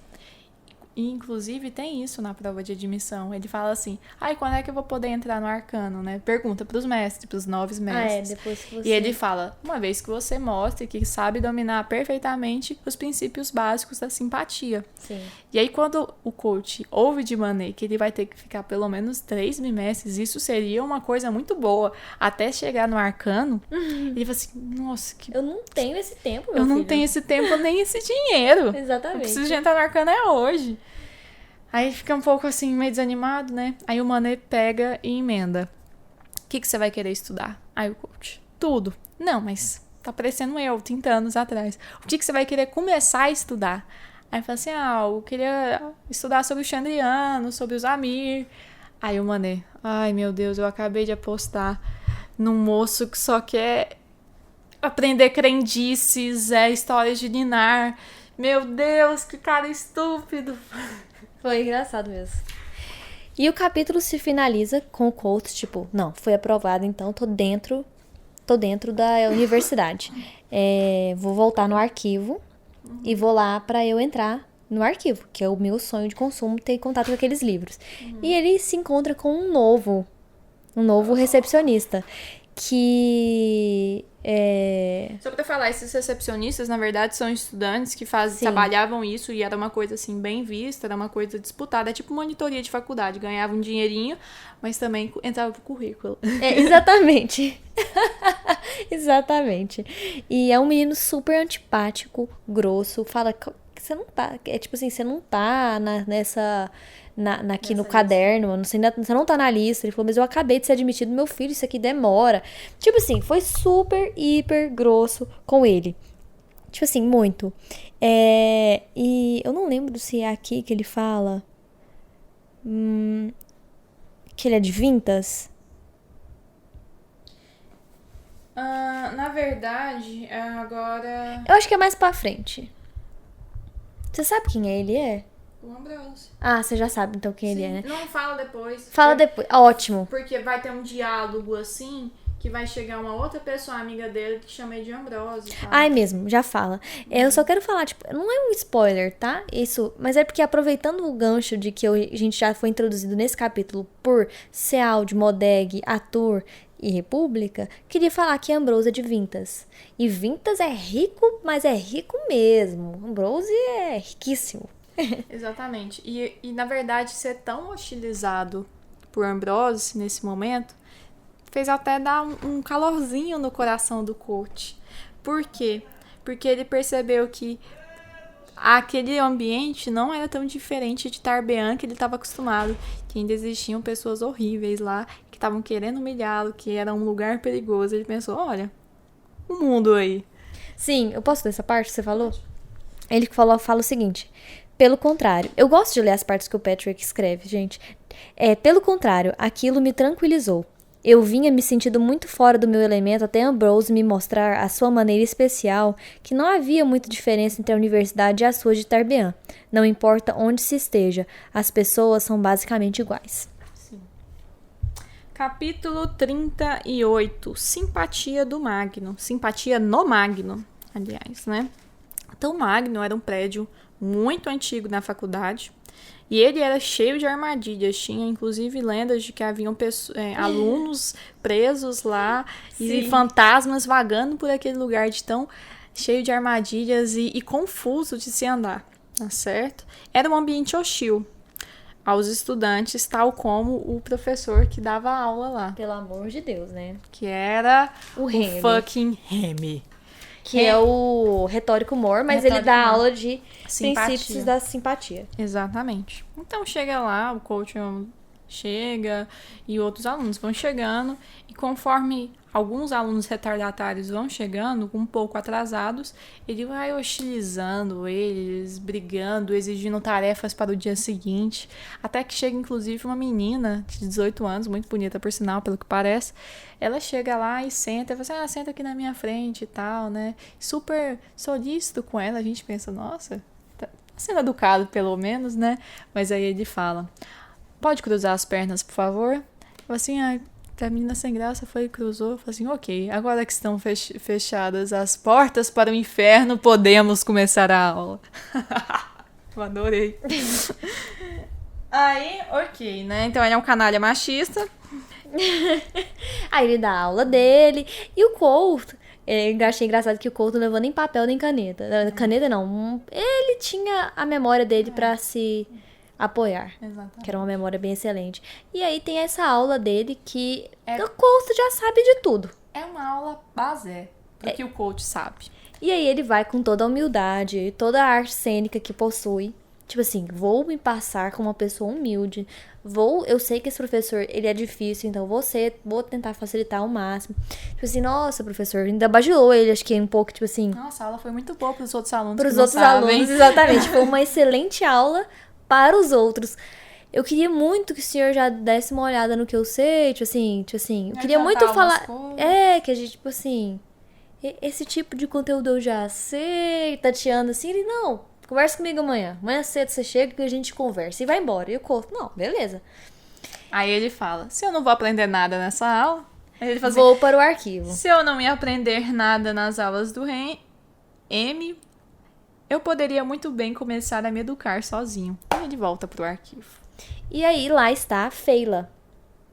Uma menina dos mais bonitos também. Só tem mulher bonita aí, parece, né? Eu vou fazer um parênteses aqui, eu não queria chegar nesse momento. É machismo, um pouco. Rothfuss, se tem mulher é porque a mulher é bonita, não pode ter uma feia bonita, não? Calma. De qual que é, meu irmão? O Rothfuss, ele foi um pouco eu já vi algumas coisas, umas pequenas críticas. Não, você já ouviu falar que o Hobbit, isso não é uma crítica pra fãs do Senhor dos Anéis, tá bom, gente? Não é, juro. Fantasia machista, ponto. Calma. E a Jordana, vocês sabem, ela diagnosticou o Mané com bipolar, né? A Jordana, ela tem um pouco ali uma pintada extremista. Deixa eu falar pra vocês. Eu ouvi um boato que o Hobbit não tem mulher. É um livro que não tem mulheres. Uai, o autor não... O Hobbit, não o Senhor dos Anéis. Ah, tá. Enfim, mas o Patrick, eu já vi umas pinceladas de que ele não tem uma personagem feminina, tipo assim... Ele curte homem, galera, e é só homem. Não, tipo assim... eu confesso, gente, eu até confesso pra vocês que na parte do sapateiro, eu falei, nossa, que personagem tão legal, tipo assim, que sapateiro de gente boa. Foi nesse momento que eu pensei, por que não podia ter sido uma mulher ajudando ele, né? Tipo assim, juro, não foi nem nos momentos que as meninas eram bonitas. Realmente, se a gente vai perceber que tem umas meninas muito bonitas no livro. Nesse livro, realmente não tem muita safadagem, não. Tipo assim, do Colt, ele é um menino muito respeitoso, na verdade, o Colt. Não tem rala. Gente, a Jordana é muito difícil. Enfim, mas a Feyla tava lá no arquivo e ela falou, tá, deixa eu achar você aqui. Aí ela achou ele e aí ele foi entrando numa coisa, ele, não, essa porta aí você não pode entrar. Aí ele, ai meu Cristo. Não, você pode entrar na porta do acervo. Não, perdão, na do Tomos. Tem duas portas. Tomos e acervo. O Tomos, pra quem foi admitido na universidade? Pra todo mundo. Pra todo mundo. Free. Que foi admitido na universidade. O acervo, não. O acervo é pra quem entrou no arcano, que isso é igual a uma pessoa que mostrou aos mestres, ou a um mestre, que soube dominar os princípios básicos da simpatia. Que acontecia em não menos que 3 períodos. Sim. E aí ele entra no Tomos e aí ele fala, como que eu faço aqui para pesquisar uns livros? Aí a pessoa, escreve aqui na lista e tal. Aí ele, não, beleza. Aí ele escreveu na lista. Chandriano, Amir. Só uma coisa antes. Antes dele começar a pesquisar, a Feyla alerta ele. Olha, não é para levar os livros para casa e é pra você tomar muito cuidado com os livros. Porque por mais plástico que o Lauren seja, por mais inalterado que ele pareça ser, ele perde completamente as estribeiras quando ele vê que os seus livros estão em risco. Então, assim, ele parece mesmo um urso mãe perto de seus filhotes. Uhum. Então, toma cuidado com isso. Não, beleza. Aí ele passou pra parte das pesquisas. E aí, tipo, ele... Aqui seu livro, Colt. Chega o menino com um livro, tipo assim, de historinha infantil. E ele fica grilado demais. Ele falou assim... Aí ele escreve de novo a nova pesquisa dele. Tipo assim, história dos Amir, nanã. Tudo sobre os Amir. Tudo sobre os Amir, E aí, quem vai entregar na verdade, quem vai chamar ele a segunda vez é o próprio mestre Loren, que é o arquivista Mor. Aí ele fala, Colt, eu admiro muito a criatividade. A curiosidade. Criatividade. Curiosidade. Mas, para um arcanista, dependendo de com quem você fala isso, pode soar mal para você. Ele diz que poderia soar infantil. Que ele não se importa com com essa curiosidade, mas poderia ter pessoas que poderiam se importar. Sim, julgar ele pelo que ele tá pesquisando. E aí ele dá algumas informações sobre os Chandrianos, Não, sobre o Amir. Sobre os Amir. Que era tipo, eles eram um exército da igreja, do Império Aturiense. Mas, tipo assim... Nada muito... E sabe o que eu acho? Que o Lauren tava mentindo. Eu não sei. Eu acho que sim. Sabe por quê? Não mentindo sobre essas informações, mas sobre a questão de ser infantil. Eu acho que ele alertou para que Colt não pesquisasse sobre esses temas, não porque eles seriam infantis, porque até Ben sabia que os Chandrianos eram uma coisa pesada e era uma coisa a se temer. Uhum. E ele não deve ter aprendido isso sozinho. Ele provavelmente o pessoal da universidade também sabe disso. Eu acho que ele não quis. Eu gostei do seu pensamento. Ele não quis que o Colt realmente pesquisasse isso, porque ele sabia que pessoas ligadas talvez aos Chandrianos poderiam estar na universidade. Eu não sei como funciona o Chandriano. Também não. Mas, ou então que o próprio fato de pesquisar poderia colocar ou o próprio Colt ou a universidade em risco. Sim. Então, tinha uma proibição, assim, em relação a esses temas. Eram temas obscuros. A gente não sabe, né? Isso não, é você pensando. Eu acho que é isso. Sim, é você pensando nisso. E eu acho uma super suspeita válida.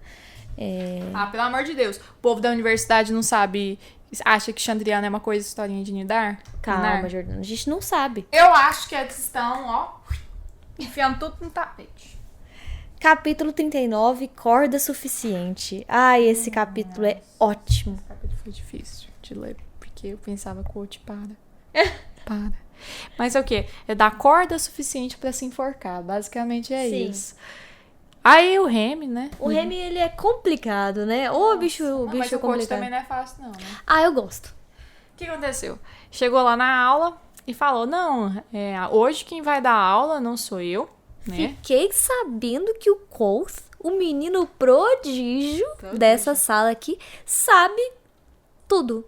Sobre Vem simpatia. aqui, Quoth. E o Quoth hoje vai dar uma aula pra vocês. E aí o Quoth... Gente, eu amo demais Ele o sempre parece Quoth. que tá num palco. Ele tipo assim, ele falou assim... O mestre Remy, primeiro, ele falou assim, ele errou 2 vezes. Primeiro, em achar que eu não sabia. Segundo, em achar que eu não ia ter coragem. Alguma coisa do tipo, que eu ia né? me intimidar com essa frase. Isso, ele errou 2 vezes. E aí, primeiro, que o Quoth sabe os princípios de simpatia. Segundo, que ele não se intimidou, minha filha. amor de Ele Deus, eu sou cresceu uma no artista. palco. Isso não é nada pra mim. Tipo assim, ele sobe no palco, aperta a mão do mestre Remy e falou assim, professor, eu agradeço essa oportunidade. Aí o mestre pega, chocado, ele já começa a ficar chocado um pouco. Chocado, mas disfarçado. Mas disfarçando, porque ele queria ver o Quoth Dando se desculpa, embananando né? e tal. E o Quoth, ele, tipo assim, Ele assume o papel de professor. exatamente. Ele vê o que tem lá disponível pra ele, pede ajuda pros alunos. Não, pega tal, acende tal fogareiro e tal. Enquanto isso, ele vai explicando os princípios da simpatia, as regras, as leis da simpatia. Pede, Os inclusive, conceitos, quer dizer. Pede, inclusive, um fio de cabelo pro Remy. O Remy dá. Cera, Cera. faz um boneco de cera. Aí ele começa a fazer troça dos meninos. Ele diz assim, tá, aqui temos um boneco de cera representando o Remy. Quais vocês acham que seja a falha de simpatia em conectar essa cera com o Remy? Ah, ele é pequeno demais. Ah, ele tem cera. Ah, tá faltando uma tonguinha. Falta uma roupinha de professor. Ah, é toguinha? Toguinha. Eu li tonguinha. Meu Deus, tonga Tipo de- é pesado, né? Por isso, ai. Não é tão Então zoado. Será que não é isso mesmo, não? Não, é toguinha. De Ah. toga, que é a roupa deles. Ah, é mesmo. Tipo de juiz, sei lá. Enfim, aí ele, não, exatamente. Porque ele vai falar os conceitos, né? Então, existem as leis da simpatia. A semelhança favorece a simpatia. Segundo, a parte de uma coisa pode representar a totalidade dela. E terceiro, a lei da conservação, que a energia não pode ser destruída nem criada. E aí eu acho. E aí ele vai, no final das contas, com o alar, né? Igual eu falei, gente, simpatia envolve o alar, divisão da mente, concentração, uma concentração em divisão de mente. Nossa, gente, é uma coisa bem cabalística mesmo. Nem me lembro mais. E aí ele pega e conecta a cera com uma vela. E aí ele conecta a cera o bonequinho de cera com o professor Remy, com o alar dele. E passa o bonequinho de cera na vela, mas o professor não sente nada. Que era uma conexão muito E aí até o forte. professor fala, tipo assim, dá até vontade de rir, né? Tipo assim, essa aula de simpatia desse menino não vai dar nada. Ele falou, exatamente, não vai dar em nada, por quê?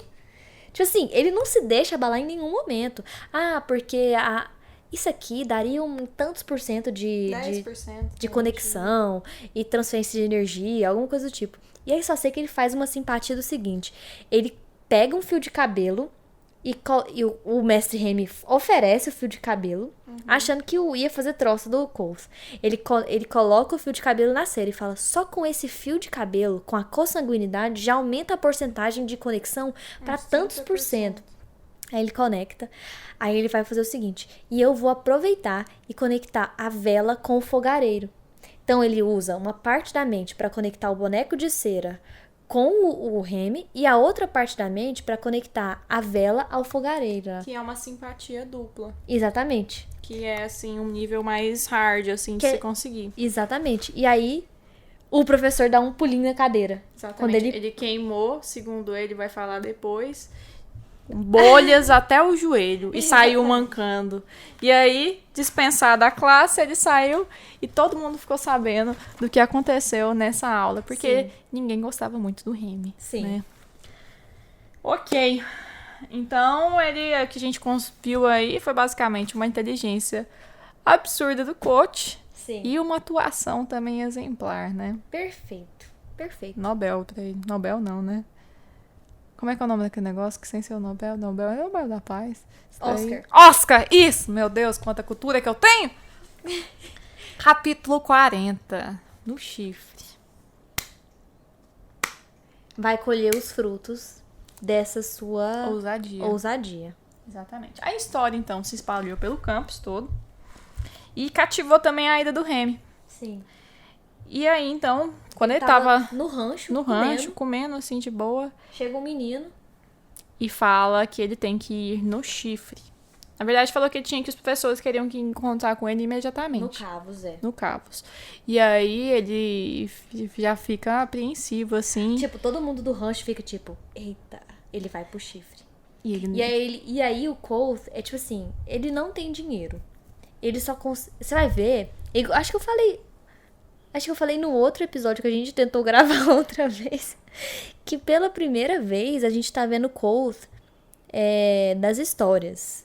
Sim. Ele vai começar a ganhar reputação. Então, a faminha do Cole, ela vai começar a correr por agora. Sim. Já começou com a nota que o taxa de inscrição não rodou a universidade não, mas essa do Remy rodou. E ele vai se aproveitar dessa fama. Bom, eu não tenho dinheiro, pelo menos da fama, eu vou pegar essa fama pra mim. Uhum. E aí ele falou, estão te esperando no Cavos agora. E aí ele, tá, mas espera eu terminar o meu jantar. Uhum. Eu não vou lá. Tipo assim, ele falou, nem era porque eu tava com fome. Era porque eu não queria demonstrar pras pessoas do rancho que eu estava com medo. E ele vai pro Cavos. E aí ele chega no Cavos e aí ele vai ser julgado pelos infrações. 9 professores de usar simpatias pra ferir alguém e sem autorização. Exatamente. E aí ele começou a tremer, tipo assim, loucamente, as pernas não paravam quietas e ele tava... Sim, porque as punições eram chicotadas e expulsão. Ou seja, mal entrei, já saí. Exatamente. Aí ele pensa, eu tô ferrado, né? Só que aí eles perguntaram pra ele, você quer se defender de alguma forma? E nisso veio a memória do Ben. Nenhuma defesa? Nenhuma defesa. O Ben falava, você vai ter que se defender com a sua inteligência. Você vai ter que usar sempre isso ao seu favor. Se emudecer não é resposta para os seus problemas. Uhum. E então, ele acessa o coração de pedra. Sim, voltamos lá no início do livro. E aí, ele vai falar que, na verdade, quem deu autorização para que desse a aula e para que se fizesse a simpatia, inclusive quem deu o fio de cabelo, foi o Remy. Uhum.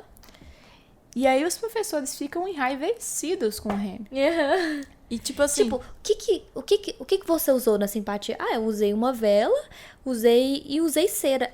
Eles, o quê? Você usou e um fogareiro e um cabelo que o professor mesmo me ofereceu. E eu tenho... E você tem... E tinha inúmeros testemunhos que exatamente. eram os próprios alunos. Você fez isso na frente de todo mundo, Remy. O que você tava na cabeça? E o Remy ainda é meio que julgado pelos professores. Sim. Porque o Remy contou a história toda torta, né? Pros caras. Tipo assim, eu me machuquei e não sei o quê. Né? Tipo assim, tá meu joelho machucado. Sim. E aí, inclusive, a intensidade do ferimento fez com que os professores concluíssem que, na verdade, ele tinha feito uma simpatia dupla. Não a intensidade, foi a descrição. Tipo, eu conectei a cera ao professor, a vela ao fogareiro, e foi essa conexão dupla. Não só a descrição, mas também a intensidade do ferimento. Foi, sim, porque senão... Certo, foi a capacidade exatamente, dele de conexão. Entendi. Entendeu? Então, isso fez com que os mestres percebessem que foi uma conexão dupla, que não é qualquer arcano que faz. Uhum. Então, com isso, o coach consegue reduzir a pena dele, que eu acho que era de 8 ou 9 chibatadas, mais uma expulsão, para 3 chibatadas. E além disso... Chicotadas. Chicotadas. E além disso, o coach vai além. Ele fala... Ok, beleza. Chicotadas, beleza. Mas assim, vocês perceberam então que eu consegui dominar as leis básicas da simpatia. Eu sou conhecedor desses ensinamentos. E vocês falaram no dia da admissão que, tendo esses conhecimentos dominados, eu poderia entrar para o arcano. Isso já foi uma demonstração. Ele é muito ousado, né? Primeiro ele pede, eu quero menos 3 talentos. Eu quero uma taxa escolar negativa, eu quero receber de vocês. E segundo ele fala, beleza, eu vou levar as chicotadas, mas eu quero receber a permissão de entrar no arcano, já que eu... Tá, ok, eu passei a vela. Eu tentei queimar, às vezes, um pouquinho o pé do meu professor. Tentei, mas pelo menos eu mostrei que eu tenho capacidade, não é mesmo? Exato. E aí, tipo assim, o Eloding, que é o doidinho, Adoro ele ri, velho. Ele fala assim, meu Deus do céu, esse menino é doido. E aí, tipo assim, esses professores... E tudo eles votam, né? Tudo eles votam. Tipo, a favor, quantos são a favor? Aí eles levantam a mão, baixa a mão. E, tipo assim, um parênteses que eu queria falar é que o reitor, ele fala, Coles, o que você fez é muito grave. A gente não quer formar arcanistas que usam a simpatia pra fazer coisas assim. Antigamente, eles queimavam a gente na fogueira por comportamentos como esse. Então, a gente vai perceber que os professores, principalmente através da fala do reitor, que os arcanistas levam muito... Os professores, os mestres, eles levam muito a sério a moral arcanista. Então, você tem que ter uma moral boa, correta. E aí eles votam e acabam aprovando o Colt, ao mesmo tempo pro arcano, e aprovando as 3 chicotadas. Sim. Aí, uma coisa que eu achei interessante falar, o que eu acho que é interessante falar,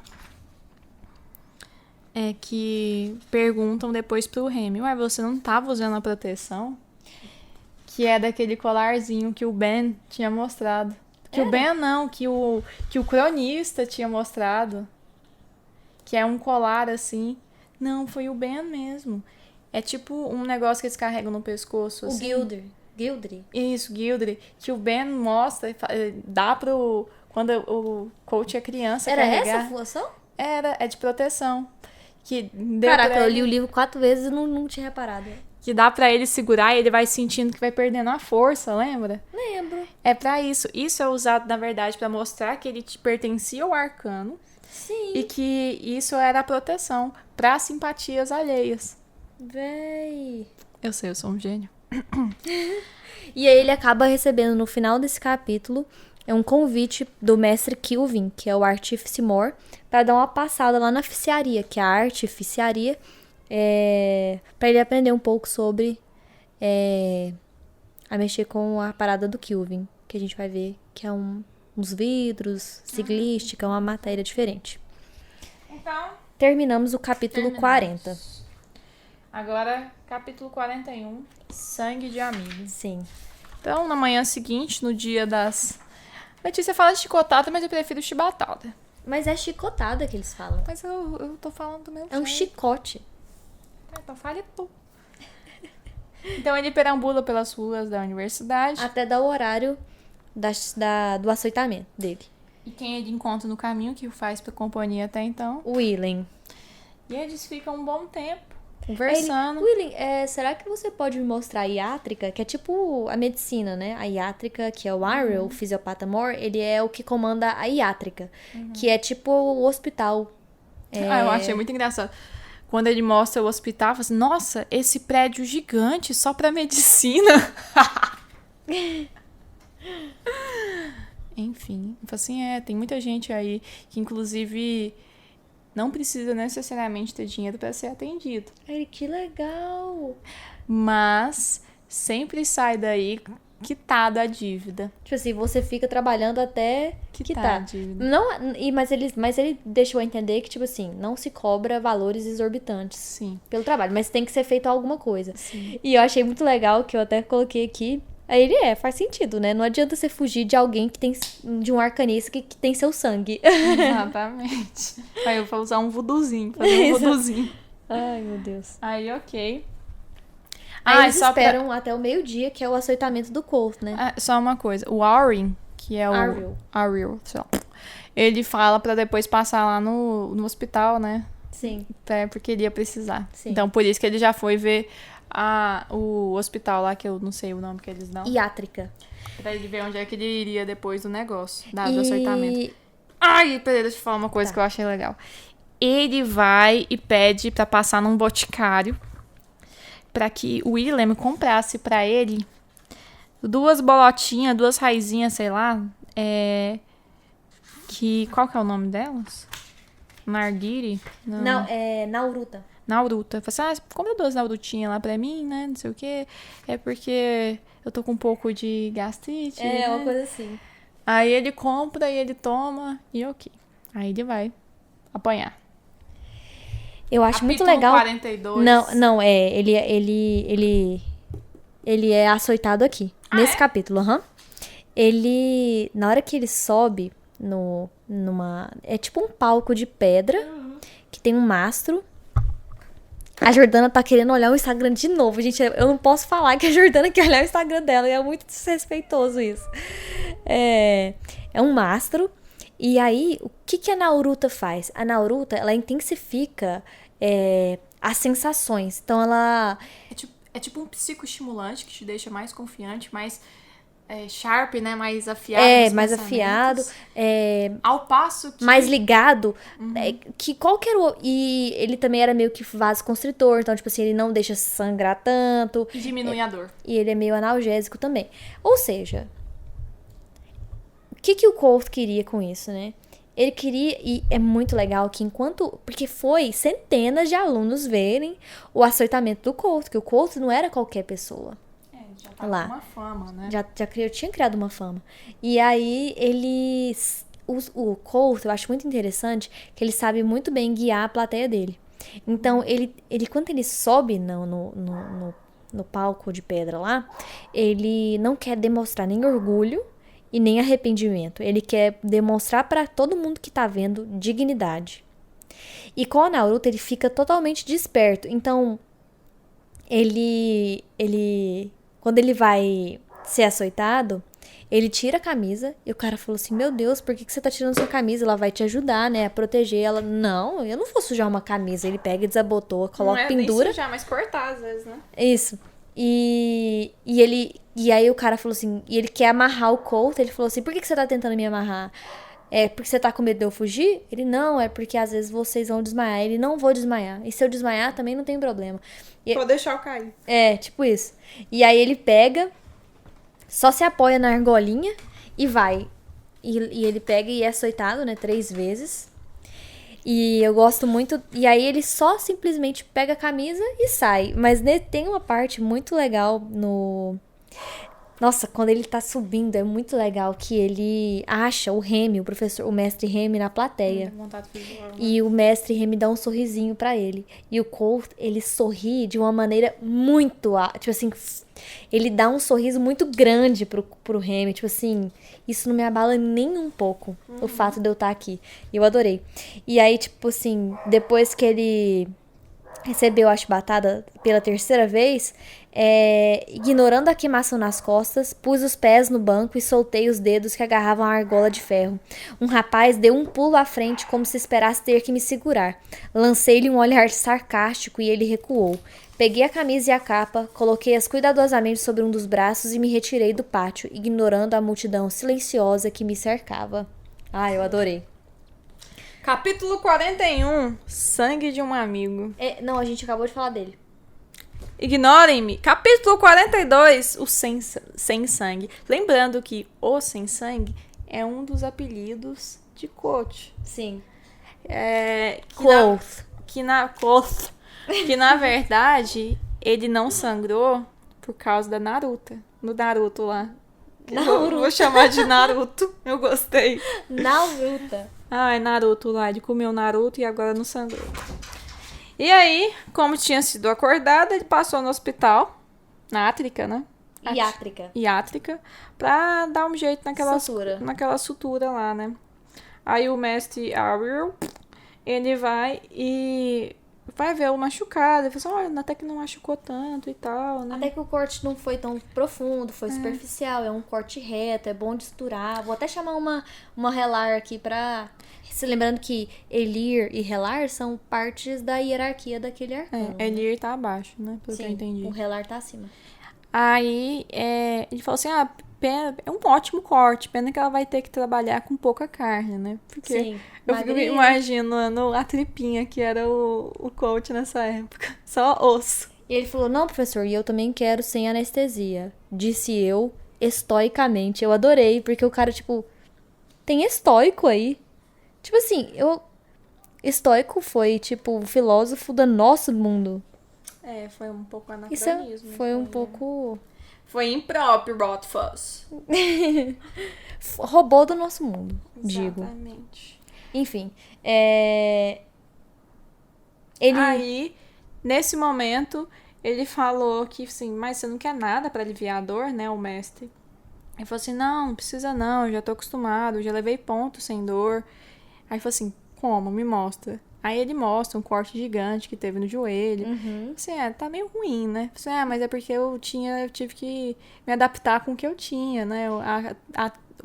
A tripa se rompeu no meio da costura e tal. E aí eu tive que me cuidar dessa forma. Você me mostra onde rompeu? Aqui. E o Mestre Ariel, assim, ele tava meio que tipo, será que eu acredito ou não acredito nesse menino, né? E ele chegou perto do Koth, né? E aí ele fisicamente sentiu, eu não sei se foi o cheiro, ou ele notou pela primeira vez olhando o Koth. Tanto é que ele pega e olha a pupila do Koth, a mucosa dele, e aí, tipo assim, ele avalia e fala, me conta a verdade. O que foi que aconteceu? Aí ele fala, o que você usou? Não, aí ele fala, você usou isso? Não, você usou Nauruta, não foi? Aí, tipo, quanto? Aí ele fala aqui, ó, 2 escrópulos. E aí ele quer, tipo assim, ele quer falar assim, isso era medo, né? Tipo assim, era medo. E aí ele não, tipo assim, eu não queria, eu aprendi nos meus anos de Tarbian que eu não é pra eu... A pior coisa pra você fazer diante dos seus inimigos é demonstrar fraqueza. E eu não queria desmaiar na frente de todo mundo. E aí ele entende, o Ariel, ele entende, foi dos mais boa. Tanto é que ele fala, acho que no livro ele fala, tipo assim, quem acha que os homens não podem ser maus, ou é porque já tá velho demais, ou porque... Eu esqueci. Mas, assim, eu sei que você realmente estava certo. Que tem gente que pode usar isso contra você mesmo. Eu não sou bobo. E aí ele manda chamar a Helar, que é a Moula. E a Moula chega e ele fala... Pra variar Moula, bonita. Moula, você vai dar um ponto nesse menino. Você vai fazer a sutura de 3 cortes. E ele falou que não quer anestésico. E como você faria? Eu falei assim, eu ia achar ele idiota. Basicamente, ele é um idiota. Mas e se ele garantisse pra você que você, tipo, que ele aguenta sem a anestesia? Ela falou, então eu faria a sutura e se eu visse que iria atrapalhar de qualquer forma, Eu amarraria. Tipo isso, eu faria o que eu faria o que achar melhor pro paciente. Aí ela pega, faz uma sutura super rápida, super eficiente. E no finalzinho ela é liberada e o Ariel... Não, espera. Ela vai e fala, essa pele é linda. Não, aí o Ariel, o que você disse? Relarmou. Ela, não, suturamente, medicinamente, é uma porque sutura... vai ficar uma sutura boa, vai ficar só um risquinho assim, ó. Sim. Fica lindo. E aí, ele pega e o Ariel convida o Koth para estudar na iátrica. Sim. O que me deixa me deixa intrigada é que tipo de estudo que é esse, né? Tipo assim, é por matrícula, a gente com esse pensamento, tipo assim, é uma monitoria, sabe? Isso que você falou? Monitoria não, porque é o professor que vai dar aula, né? Não, sim, mas é tipo assim, é tipo um estágio. O que é? É uma... Porque não tá na grade de estudo tá, dele. Sim. É uma matéria. É. Porque eu acho que é uma matéria mais avançada. E o último capítulo desse episódio de hoje. O caminho bruxuleante. Bruxuleante Ai, porque vai remeter a uma vela. Então tá, né? Chega lá, coach, ainda com aquele Venvance na veia, né? Com o Narutinho na veia. Todo se achando, vai pro arquivo. Agora que eu sou arcanista, eu quero entrar no acervo. No acervo, né? Quero começar logo minha pesquisa. Aí chega lá e tem aquele safado do Ambrósio e a Fela. Fela. E tá lá o Ambrósio meio que quase agarrando ela à força e ela sem graça, assim, tentando sem muito como agir, na verdade, não tinha nem como ela se afastar, e a gente vai entender mais à frente por quê. Sim. E aí ele... Nossa, é bom demais. E começa um diálogo, assim, feroz mesmo. O Colt tá mais afiado do que nunca, talvez pelo efeito do Narutinho, né? Sim. E aí começa a chamar ele de burro, que não consegue escrever nem aqueles poemas. É porque o Ambrose, quando ele entra na salinha do arquivo e vê aquela cena, tipo assim, quando ele entra e vê o Ambrose com a Feyla, tipo assim, ele com a mão na Feyla, com a mão no joelho dela e, tipo, conversando coisas no pé do ouvido dela, mas, tipo assim, ela totalmente com uma postura de quem não tá gostando. E ele vê aquela cena, ele tenta chamar a atenção, mas o Ambrose completamente ignora. Sim. E aí ele vai se aproximando do casal e se aproxima da estante onde eles ficam, e ele começou a ver um poemazinho que o Ambrose estava escrevendo. Desde o primeiro momento ele já tinha visto esse poema. E aí, tipo assim, pra chamar a atenção, já que o Ambrose estava ignorando, ele estava ignorando e não estava deixando o menino entrar no arquivo.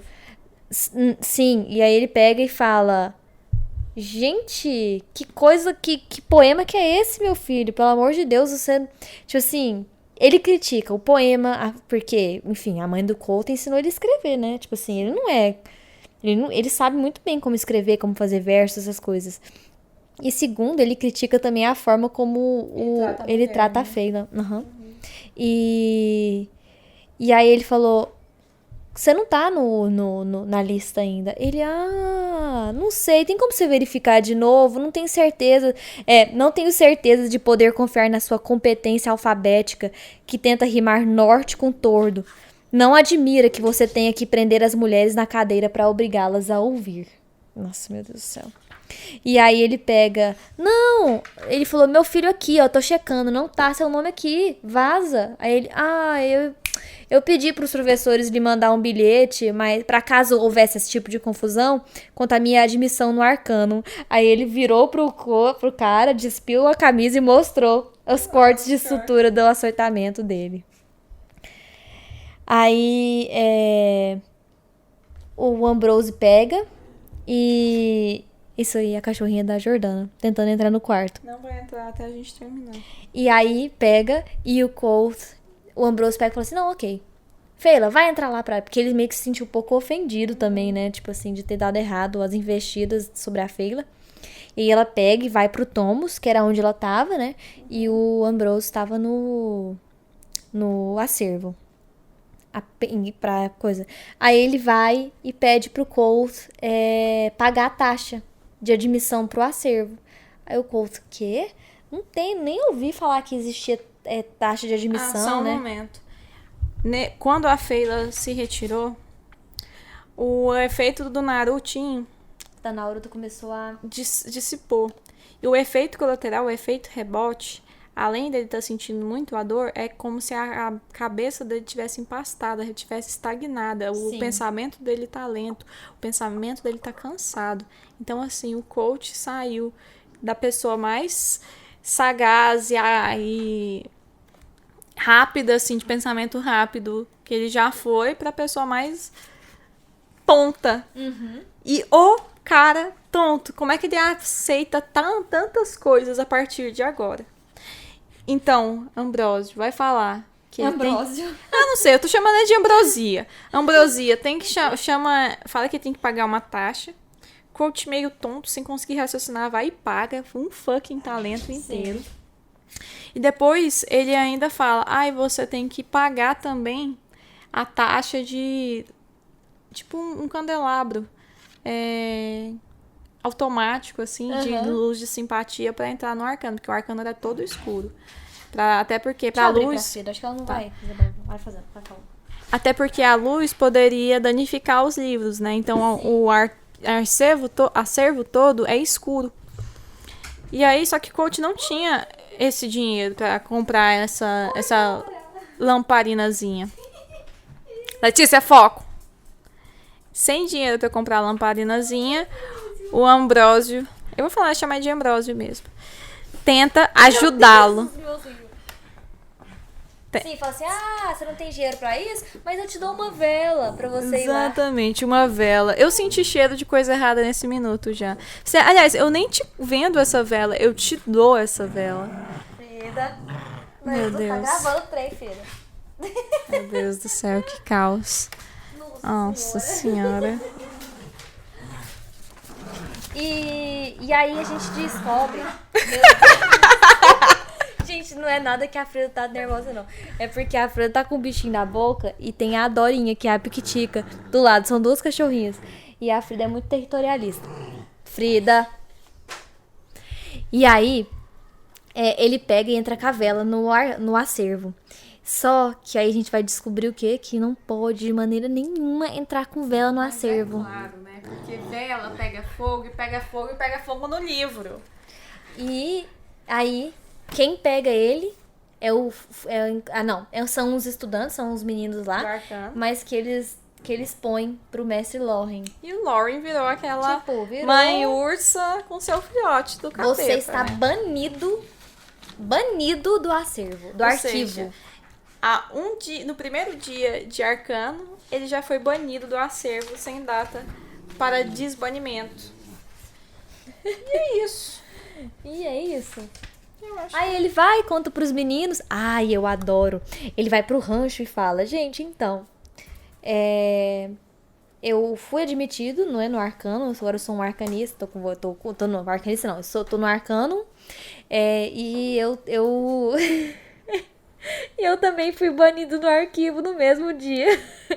Aí eu disse: gente, como que você fez isso? Aí ele: o Ambrose me deu uma vela e me cobrou uma taxa do acervo. Aí ele: o Ambrose, nossa, você foi comprar briga com um cara erradíssimo. Porque, tipo, se tem uma pessoa pra não comprar briga, é o Ambrose. Lá vai Jordana pegar o Instagram de novo. E aí, ele pega e fala, tipo... Nossa, o Cole falou assim, ele que não sabe quem tá se metendo também, porque eu também não... Outra coisa é que o Ambrósio, não sei falar o nome dele, gente. Ambrose. Ele não é só uma pessoa nobre, ele é um dos caras da mais alta nobreza, de rico.